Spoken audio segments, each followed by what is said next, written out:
دغه د دنیا شوق ته دغه اخیستی حتی زرتم المقابر اخر ته دغه قبر ته ورسېږي په خپل سترګې به وویني چې د خدای په بارګاه کې توبه وکړي خدای وایي الله وایي زه د ده ټوله بد کارونه په ښو کارو سره اکسچینج یې کوم یا به صلاح خلک چې د دې لمونځونه ډېر ښایسته دي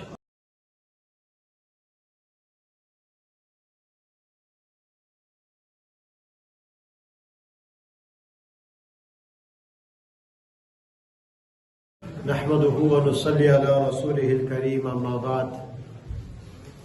قال الله تعالى في القرآن المجيد بعد أعوذ بالله من الشيطان الرجيم بسم الله الرحمن الرحيم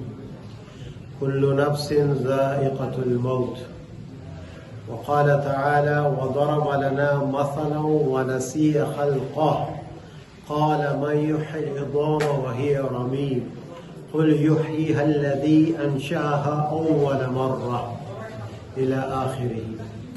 وقال النبي صلى الله عليه وسلم كن في الدنيا كأنك غريب أو عابر السبيل وقال النبي صلى الله عليه وسلم تعفة المؤمن الموت أو كما قال عليه الصلاة والسلام السلام عليكم ورحمة الله وبركاته الله سبحانه وتعالى جی زموږ د عزیز روز د عزر رور د پلار محترم سره ښه وکړي خدای تعالی جی جنتونه په نصیب کړي جنت الفردوس چې خدای په نصیب کړي خدای تعالی جی فیملی ممبرز ته د زړه صبر ورکړي او داسې مبارک میاشت کې چې خدای تعالی د جنت دروازې خلاصې کړي جي د دوزخ دروازې بندې کړي جي نو دا د الله یو نعمت دی مرګ خو راځي هر وخت هغه لیکلی دی یو پلا راځي پر خپل وخت باندې راځي نو چې یو څوک په دغه مبارک میاشت کې د دې دنیا څخه ولاړ سي دا یو دوی او چې در مخه یو غټ سړی و په اسلامي دغه کې موومنټ کې په ماشاءالله په مسجد نبوي کې مدینه مسجد کې دی وفات شیخ یامین رحمت الله علیه نومېدی په بعض خلکو په واتس اپ کې د ویډیو شو کړی دا د جنازې انو ټول ژوند ما د بیان دغسې لیدلی و داسې ورته ناست وم د بیان مې اورېدي نو ډېر وخت ما ورسره شیر کړی و معنا دی خو نو مشر سړی و انو خلکو پېژندي دا بیانونه مې د ده اورېدل او دا بیانو کې چې ده خبرې کولې خبرې یې ګرته زما را په یادېدله دغه ګزارش دی چې د اوازونه کنه کې وروڼو ورته وایي چې دې خواته چې راسي دا دروازه دې بنده کړي ولې چې زه بیا ډسټرب کېږم نو دغه یو ریکویسټ دی نو دا د ده بیانونه ما اورېدلي مې وه او بیا د ده مرګ اوس د حشمات وخت دی ستړی وم مګر مبارک وخت دی نو لنډه به وکم د خیره ما دا ویله مرګ وګوره دې ته وایي چې په قرآن مجید کې راغلي ان الذين آمنوا وعملوا الصالحات لهم جنات تجري من تحتها الانهار ذلك الفوز الكبير الله تعالی بیان وکړي ویا خلک چې ایمان یې راوړي د ایمان بعد ښه عملونه وکړله د هغو دپاره جنت دی باغونه دي بیا نو الله تعالی وایي دا غلا خو زه درته وایم ذلک الفوز الکبیر دغه نو کامیابي ده دوستانو وایي نو دغه نو کامیابي ده چې موږ وایو چې اوس چې وګټل ایو صحابي و نه رضی الله عنه کافر ولاړ سو د شهید کی د شهید د دې د مخه چې د شهید سي والفزت برب الكعبه والدرب کعبه چې قسم یې ز کامیاب اسولم ا کافر اریان ورته ولاړی چې زه دای مړ کوم ویني را بهیږي د بدن څخه دی وای فزت برب الكعبه د کعبه د رب قسم چې زه کامیاب اسولم نو دې ته کامیابي وایي دې ته سکسس وایي वो په دنیا کې زموږ کامیابی په کار ده په بزنس کې په فامیلی کې په وطن کې زموږ کامیابی په کار ده مګر کیپ ان مایند دغه کامیابی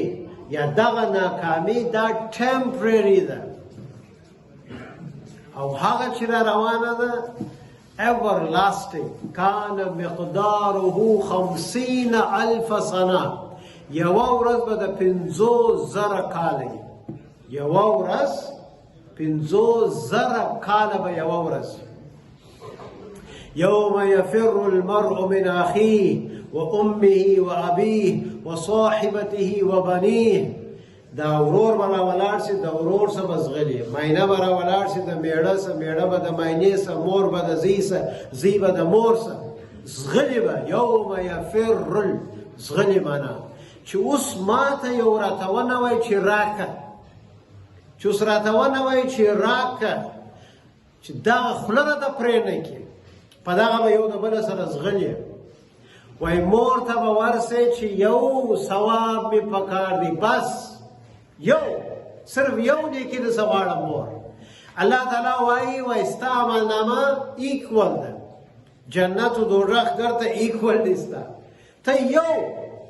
یو ثواب راوړه یو نیکي راوړه ځه زه دې جنت ته استوم ادی به راسي مور ته به وایي مور ګرانې مورې دغه فیصله د الله د طرفه سوې ده مور به ورته وایي الیک عني get lost from you چیرې سجده است د الیک عني په عربي کې abused language په رقم ورته ویل کېږي چیرې سجده است الیک عني چیرې سجده زه تا لپاره یو نیکي لرم ولې به دا وایي چې نبیان به لا دا وایي نفسي نفسي نفسي عیسی علیه السلام به وایي یا الله زه د زما مور بیبي مریم علیه السلام زه د جې په باره کې هېڅ پوښتنه نه درڅه کوم یا الله ته ما وبخښه نفسي نفسي یو رسول الله صلی الله علیه وسلم به یې چې دی به وایي یا رب امتي امتي صلی الله علیه وسلم یا صاحب الجمال یا سید البشر من وجهك المنير لقد نور القمر لا يمكن الثناء كما كان حقه بعد از خدا بزرگ توی قصه مختصر رسول الله صلی الله علیه وسلم څونه احسانات چې په موږ باندې والله راسي په دا مبارک وخت کې نیت وکړو د خیر چې د نن بعد الله نه خبرې کوو د نن بعد رسول الله صلی الله علیه وسلم نه خبرې کوو راسي نیت وکړو د خیر څونه احسانات چې د ده په موږ باندې رسول الله احسانات په دنیا کې به مور نه کې پیدا چې پر نس ډبره تړلې د اولاد لپاره رسول الله زما او ستا لپاره پر نس باندې ډبره تړلې چې زما امت دی حضرت عائشه وایي ما یبدا نبی رسول الله ولیدی چې ډېر خوشحاله ول ما ته دعا وکړه یا رسول الله رسول الله صلی الله علیه وسلم دعا ورته وکړه اللهم اغفر لعائشة ما تقدم من ذنبها وما تأخر وما أسرت وما أعلنت يا الله دا عائشة ټول ګناهونه وبخښه کې په ښکاره کړي دي کې په پټ کړي دي اعلانیه دي په پټ دي کوچني دي غټ دي کړتر وبخښه یا الله ته دا دعا ته خو ګوره څونه زوروره دعا ده اللهم اغفر لعائشة ما تقدم من ذنبها وما تأخر وما أسرت وما أعلنت پخوا یې کړي دي اوس یې کړي دي کوچني یې کړي دي غټ یې کړي دي پټ یې کړي دي د خلکو په مابینځ کې کړي دي یوازې یې کړي دي ټول وبخښه ته دا دعا خو وګوره دا وایي عائشه رضی الله عنها وایي دونه خوشحاله شولم په دغه دعا دونه خوشحاله شولم چې دا زما سر د خوشحالي د لاسه زما په غږ کې رسوه شورېدی نه چې په خوشحالي سړی سره شورې وای زما سر ولاړې زما زنګونو ته د خوشحالي د لاسه ول ده زه نوټیس کړلم رسول الله چې زه داسې خوشحاله یم ول داسې خوشحاله معلومېږم ول ولې نه یا رسول الله څنګه دعا دې راته وکړه نو رسول الله صلی الله علیه وسلم ورته وویل انها لدعوت لامتي في كل صلاه او كما قال دغه دعا چې ما تا ته اوس وکړله دغه دعا زه په هر لمانځه کې زه د خپل امت دپاره کوم نو راسې ورونو دغه وخت دی چې خپل ځواني پر خدای قربان کړو دغه وخت دی دا بیانونه ډېر دي راسې چې د نن بعد نیت وکړو چې زما سترګې به هغه ځای ګوري چې خدای ماته ویلی چې زما غوږونه به هغه اوري چې خدای ماته ویلی چې دغه یې وخت دی چې د رسول الله صلی الله علیه وسلم احسانات څونه احسانات چې پر موږ باندې او والله دې زموږ دپاره وایي یا ایها النبی انا ارسلناک شاهدا ومبشرا ونذیرا الله تعالی وایي ته خو د دې لپاره نذیر یې مبشر یې ته شاهد یې ته دې ته ورته وایې چې وړونو جنت دی راسي جنت ته دې ته وایې چې ته نذیر یې چې دوزخ دی پام کوه پام کوه پام کوه دا داسې خبره نه ده چې د بیانو ده دا ریالټي ده الحق ما الحق وما ادراک ما الحق الله تعالی په قرآن کې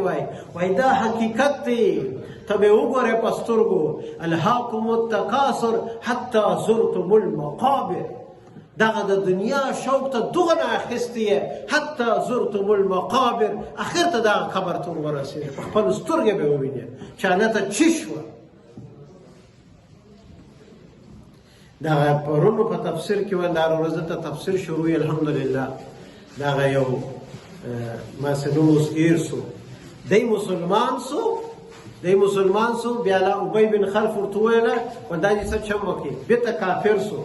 انو الله تعالی د قرآن آیت راته کړي و دی به د قیامت په ورځ وژاړي او د خپل لاس په خوړل شروع کړي د ډېر د غم او د ریګریټس چې ما څه غلط کار وکړي ولما د رسول الله لار پرېښوله او د خدای دشمن لعنتي ابی بن خلف د ده خبره مې واورېدله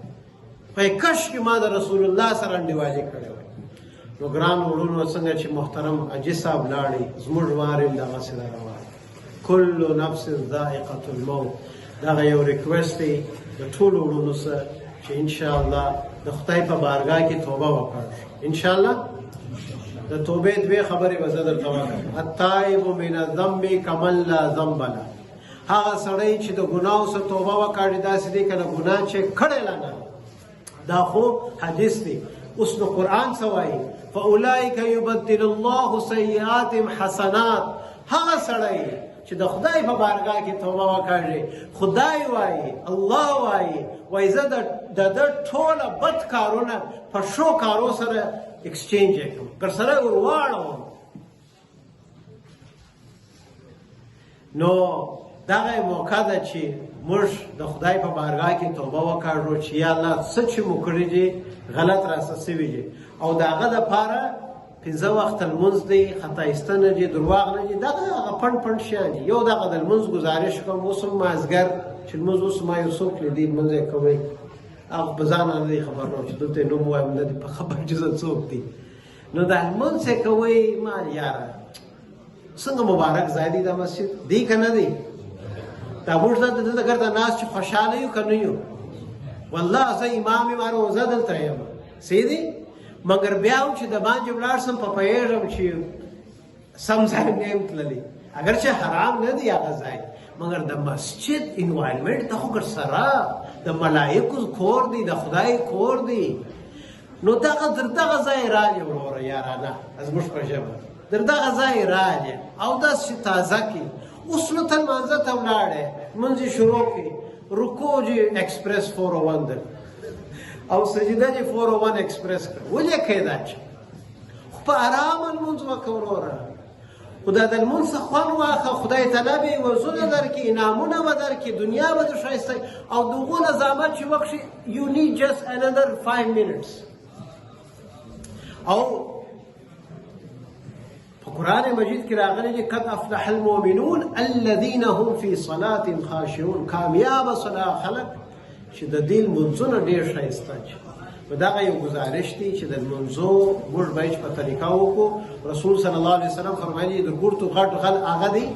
چې په لمانځه کې غلا وکړي صحابه ورته یا رسول الله په لمانځه کې څنګه غلا کوي زموږ نبي ورته وویل چې رکوع سجده یې سمه ده نو دغه یو ګزارش دی که ګوره که زه داسې لمونځ کومه زه د خپل اولاد څخه څه امید وکړم خدای ما داسې ویني چې مسټر ډیډي هر وخت د لمونځ کې 401 ایکسپریس باندې کوي نو دوی ما څه څه شي زده کړي او زه درته ونیسه بیان واوره د لمانځه هغوی بیان زه به واورم I can see the life what is going on چې لایو یې ګورم نو په دغه زموږ اولادونه دي دغه تهجد ښکاره کړو ښه ښایسته لمونځ ښکاره کړو او دغه مسجد خدای تعالی موږ ته راکړی دی ستاسو ټولو څه ګزارش دی چې دغه نن چې موږ پروګرام دی خدای تعالی دې دا ټولو ثوابونه مرحوم ته ورسي الله تعالی دې هر هغه ورور چې په دې کار کې مبارک کار کې حصه اخیسته ده سردار ور دي نور دي نصیب الله ور ده تاسو ټولو خدای دې وایي ته په دنیا او آخرت کې وزونه ورکړي او د خدای لپاره چې یو څوک کې خدای تعالی خامخا ورکړي د الله یو نوم دی شکور وایي ته زما لپاره کار وکړه زه اپریشیټ کوم د ده نوم دی شکور هغه ته وایي چې ته یو کار وکړې دی اپریشیټ کړي نو انشاءالله دا پروګرامونه کنټینیو کو پروژه کې هم بعدو اوس موږ دغه عبدالحمید رور یو دوې خبرې کوي بالا به انشاءالله دعا وکړو عبدالحمید رور انشاءالله بالا به انشاءالله دعا وکړو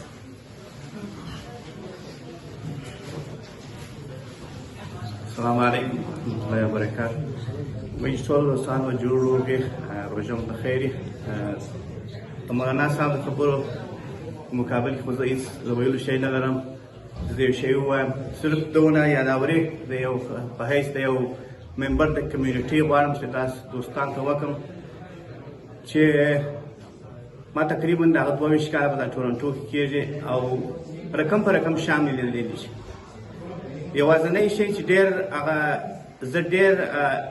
دغه کړی یم متاثره کړی یم هغه زموږ د کوچنیانو لپاره یو ښه ماحول دی زه خپل هم اولادونه لرم ستاسو هم اولادونه لرئ بچیان به لرئ زموږ د ټولو لپاره د یو ښه ماحول د یو ښه ځای ساتل سپورټول بیخي ضروري ده نو زه خپل د ټولو دوستانو څخه غوښتنه کوم چې د سبحان مسجد د پروجیکټ لپاره د سبحان مسجد هر څه یو پروګرامونه یې په دې کې خپل اولادونه راولي ګډون پکې کوئ په اصطلاح کې د ښځو پروګرام یې خویندې په خبروئ ځکه چې موږ تاسې به دلته نه یو خو که دلته موږ یو بنسټ پرېږدو دلته موږ یو خیر کار پرېږدو نور دوستان به د دې څخه ګټه اخلي او موږ تاسو ته بیا ثوابونه رسېږي نو زه دا بعضې ویډیوګانې د مولانا صاحب وینم چې دا په روژه مات باندې دی راځي نو بعضې شی یو شی مې لږ سره غمجنه کړي یو شی بېلته خوشحاله کړي هغه دا دی چې بعضې چهرې چې زموږ په مابینځ کې اوس نسته لکه آغا صاحب هغه نسته په دا ویډیو کې او مګر دغه شی مې خوشحاله کړي چې دا نن سبا داسې بعضې ځوانان راځي دا کوچنیان راځي دلته د مسجد د روژه مات سره تیاری زما زوی خپل هم دلې راځي دا د مسجد د روژه مات کار سره کوي نو ډېر ښه خوند راکړي نو خبرې ډېرې نه اوږدوم د روژه مات وخت دی بس په ښه نیت په ښه اخلاص سره د دې مسجد سره ودرېږي بخښنه دې ډېرې یې زه د یو کشر په حیث تاسو دا خبره کوم خو بس دا یو پوښتنه مې د مولانا صاحب څخه وکړه ما زه غواړم دا دوستانو ته دا یو ریمایندر ورسره شیر کړم نو بس د ټول څه غوښتنه کوم د مسجد په اړه چې هر څه همکاري کوئ سئ بس وکړئ نو الله تعالی دې تاسو ټول ته خیر درکړي